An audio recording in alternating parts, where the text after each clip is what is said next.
सागर धीमान जी हैं, हमारे साथ रिटायर्ड कर्नल DS गुर्जर जी हैं और हमारे साथ वरिष्ठ पत्रकार, हमारे साथ ही रक्षा मामलों की तमाम खबरें लिखते रहे हैं और अच्छी खासी विशेषज्ञता हमारे साथी सुरेश व्यास जी को भी है।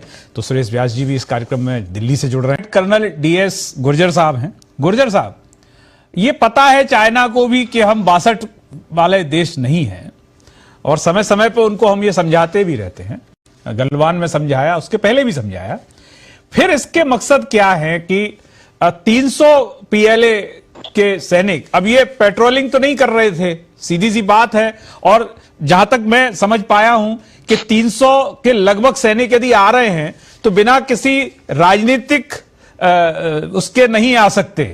फौज अपने लेवल पे 300 सैनिक आगे नहीं बढ़ाएगी। कहीं ना कहीं ऑफिशियली उन्हें एक तरीके से समर्थन हासिल था सरकार का, चाइनीज सरकार का। तो आप इस समस्या को कैसे देख रहे हैं? वो क्या समझाना चाहता है हमें और हम क्या समझ नहीं पा रहे हैं या हम समझ रहे हैं कि वो क्या चाहता है? जी, सबसे पहले तो मैं आपका आभार जताना चाहूंगा कि आज आपने इस मुद्दे को देश के सामने उठाया है। आपने जिस प्रकार से चीन का ये सवाल उठाया कि इतनी बड़ी संख्या में सैनिकों का आना, मैं सहमत हूं आपके सवाल से कि ये जानबूझ करके की गई एक हरकत है, चालबाज चीन द्वारा। और इस हरकत को पूरी प्लानिंग के साथ इन्होंने अंजाम दिया है। और अंजाम देने के तरीके में मैं ये बताना चाहूंगा देश को कि चीन आखिर करके, आपने खुद ने बताया कि ये सबसे बड़ा दुनिया का भूमाफिया, जहां मौका मिलता है जमीन कब्जाने की कोशिश करता है। अब चीन की पोस्ट कोरोना और पोस्ट हमारे गलवान के शर्मसार हार के बाद उसकी ऐसी स्थिति हो गई है कि वो किसी प्रकार से अपना मनोबल बढ़ाने के प्रयास कर रहा है। और जिस प्रकार से शी जिनपिंग ने वापस अपना ये पद संभाला, उसके बाद बहुत क्लियर कर दिया कि वो जितना दुनिया में कब्जा कर सकता जमीनों पे कब्जा करेगा। अब भारत के परिप्रेक्ष्य में स्थिति थोड़ी अलग नजरिए से देखनी पड़ेगी कि चीन जानता है कि भारत अब उसका आने वाले समय में एशिया के अंदर सबसे बड़ा दुश्मन है। और भारत ने जिस दिन 5 अगस्त 2019 को ये कह दिया था कि हम एक्साइज चिन्ह भी लेंगे, POK भी लेंगे, उस दिन चीन को क्लियर हो गया कि ये भारत वो भारत नहीं है जिसको कुछ भी कह करके आप गुमराह कर सकते। और POK दोनों एक्साइज चिन्ह में चीन की सारी इसमें पूरी बुद्धि को कहते हैं कि इज्जत और साथ दाव, क्योंकि POK जिस भारत लेगा उसका इकोनॉमिक गतिविधि जो POK से होके गुजरता है वो उसकी खतरे में पड़ जाए। गलवान के बाद साथ होता है। हाल ही के अंदर रूस और यूक्रेन के युद्ध के दौरान जिस प्रकार से भारत की सामरिक स्थिति सुधरी है उसको चिंता है।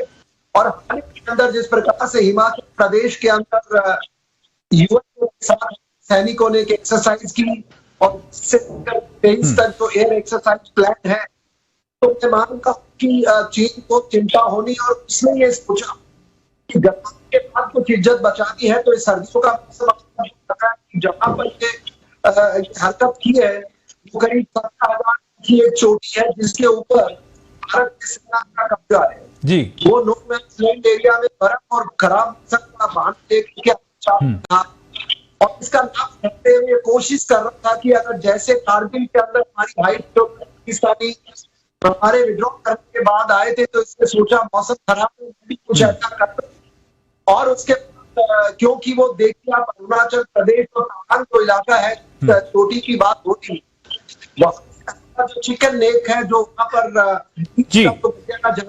कंट्रोल करते हैं जी। तो चीन ने अपनी प्लानिंग के साथ क्या बिल्कुल गवर्नमेंट की इसको शेयर की हमारी भारतीय सेना सुरंगत देना चाहूंगी। ठीक, चीन को अब चीन ये कभी भी नहीं चाहेगा जिस प्रकार से दुनिया में गिरा हुआ है, वो ये सोच रहा है कि रूस और यूक्रेन की लड़ाई का फायदा उठा करके। मैंने बताया कि चीन की सबसे बड़ी चिंता ये कि भारत उसको स्वीकार ही नहीं करना है। इनडायरेक्ट भारत ने चीन को बोल दिया कि हमारा तिब्बत के साथ बॉर्डर है, चीन के साथ हमारा कोई लेना देना नहीं है। इनडायरेक्टली हमने बोल दिया है उनको। और चीन की सबसे खलबली है कि अगर तिब्बत को हम अस्वीकार मैं अपने चैनल के मार्फत भारत सरकार से कहना चाहूंगा कि अब समय आ गया है, क्योंकि तिब्बत एक स्टेट था और चाइना ने कब्जा किया था, तो हमें मनाही कर देना चाहिए कि चीन के साथ हमारा कोई न कभी था न है। इसने कब्जा किया है और कब्जे के साथ तो एक ऑपरेशनल फोर्स है वो तिब्बत की, उसको हम स्वीकार नहीं करें। नंबर 2 क्या है कि जिस प्रकार से मोदी जी की सरकार बॉर्डर एरिया में इंफ्रास्ट्रक्चर डेवलपमेंट, रोड, मिलिट्री को क्लियर कट डायरेक्शंस और जिस काम से वेपन इक्विपमेंट S-400 जी आने, इसके बाद चीन को यह दिक्कत होगी जो सबसे बड़ी मुक्ति है कि पिछले 70 साल में चीन को कभी कोई दिक्कत नहीं हुई थी। अब जहां चीन ने डेवलपमेंट किया तो इंडिया ने काम का डेवलपमेंट शुरू कर दिया। हर जगह आज अगर आप देखेंगे ये कॉन्फ्लिक्ट है तवांग का, कि तवांग को लेकर के क्यों है।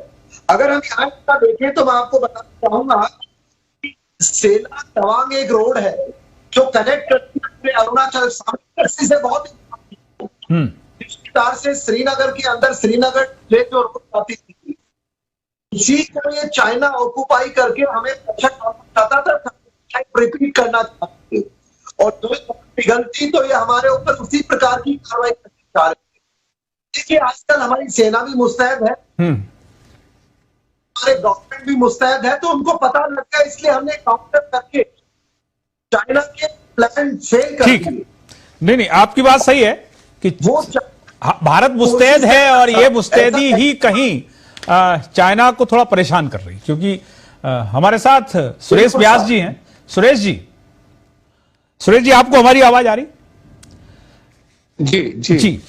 अब जैसे हमारा झुकाव पश्चिम की तरफ, अमेरिका के साथ हमारे क्या संबंध है ये तो जग जाहिर है।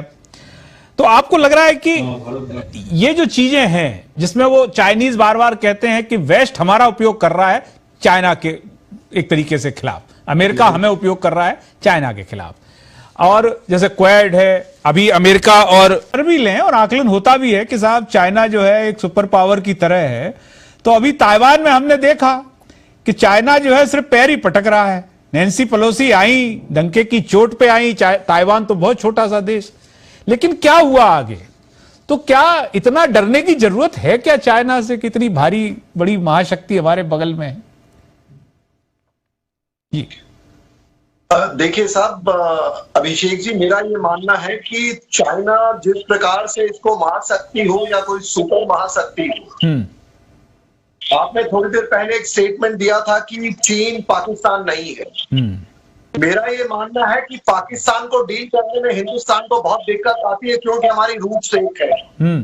पर जहां तक चीन का ताल्लुक है, मैं मानता हूं कोई भी शक्ति हो भारत के आगे वो छोटी पड़ेगी। बहुत सारे एनालिस्ट ये मानने को तैयार नहीं होंगे, पर देखिए हमारे के बीच में तिब्बत है, तिब्बत पर उसने कब्जा कर रखा है, और उसके अलावा विस्तार से हमारी जो ऊंचाइयों पे हमारी एयरफोर्स है, वहां पर चीन की एयरफोर्स आने में महीनों लग जाएंगे। नंबर दूसरी बात की जिस ऊंचाइयों पे हमारे लोकल ट्रूप्स हैं वो पहाड़ी पर लड़ सकते, चीन के पास वो काबिलियत नहीं है, तजुर्बा नहीं आते, 50 साल लग जाएगा। तीसरी बात यह कि भारत ये जब सैनिक और इस प्रकार की जो लड़ाई है, अगर हम एरिया स्पेसिफिक लड़ाई लड़े तो चीन के दुनिया में है कि उसके $520 भी बढ़ के $5 बिलियन बच जाएंगे हमारे खिलाफ। आप देखिए गलवान के युद्ध में जहां पर हमारी भारतीय सेना ने कभी पहले ऐसा युद्ध के लिए टैंक्स नहीं लेके गए, आर्टिलरी नहीं लेके गए, जरूरत पड़ी तो उसका मिरर डिप्लॉयमेंट किया कि उसके 50 नहीं तो हमने 51 कर दी, उसकी 20 गन तो हमने 22 गन कर दी। तो भारत तो कैपेबिलिटी है हमारे के ऊपर चाइना को काउंटर करने की, मैं मानता हूं वो एक सुपीरियर रहेगी। अब मौजूदा के अंदर जिस प्रकार से हमने सड़क को डेवलप किया है, को बनाया है, भारतीय सेना को क्लियर कट डायरेक्शंस दी है, हमारी सरकार से रन की है, मैं मानता हूं बॉर्डर के ऊपर कोई चिंता की जरूरत नहीं है। बाकी हमें लड़ाई है पाकिस्तान जोड़ नहीं समझ सकते जी। समय आपसे समय चाहूंगा, एक बात बताइए कि अब ये है कि युद्ध ओनली बॉर्डर्स पे नहीं है, ये युद्ध इकोनॉमिक फ्रंट पे जी जी जी जी जी बिल्कुल आप सही कह रहे हैं। समय कम है, समय थोड़ा कम है। हम आएंगे फिर से आपके पास। हम जरा सुरेश व्यास जी के पास जाएंगे। आपने एक अच्छा पॉइंट एक तरीके से उठाया कि ये युद्ध दूसरे तरीके से लड़े जाएंगे। जी हमारे साथ रिटायर्ड कर्नल डीएस गुर्जर साहब। गुर्जर साहब, शांति तो पूरी दुनिया के हित में है, और जब चाइना जैसा देश, जिसके बारे में हम ये कहते भी हैं कि उनकी तरक्की जो है उससे तो कोई इनकार नहीं करता, बड़ी इकोनॉमी, ऐसी हरकतें करके वो कहां पहुंचना चाहते हैं? देखिए साहब, चाइना पहुंचना कहां चाहता है वो तो मेरे ख्याल से दुनिया में सोचने का विषय। पर एक बात जरूर है कि जिस गति से चाइना ने इकोनॉमिक प्रोग्रेस करने के बाद सामरिक दृष्टि पे अपना सम्मान खोया है दुनिया में, तो वो सही दिशा नहीं हो सकती। दूसरी चीज, आजकल के बदले हुए परिप्रेक्ष्य में जहां पर एक ग्लोबल वर्ल्ड है, ग्लोबल विलेज की तरह हम काम कर रहे हैं, एक तरह मोबाइल का जमाना है, टेक्नोलॉजी एडवांसमेंट है, हर चीज लोगों के पास पहुंचती है, तो मैं ये मानता हूं कि वो गलत रास्ते पे है। आपने खुद ने थोड़ी देर पहले बताया, ताइवान का एग्जांपल दिया, और बड़े बड़े विषय की हम चर्चा कर रहे हैं। तो चीन में कहीं कहीं लगता है कि अंदरूनी समस्याएं कुछ ज्यादा है। जैसे हम पाकिस्तान की चर्चा करते हैं कि पाकिस्तान डिसइंटीग्रेट होगा, सबका हेरफेर। मेरा ये मानना कि चीन इसी प्रकार शी जिनपिंग यही हरकतें करते रहे अपने हर मोदी के साथ, तो दूर नहीं है। जो ठीक, समय बहुत तेज गति से भाग रहा है गुर्जर साहब, समय भाग रहा है।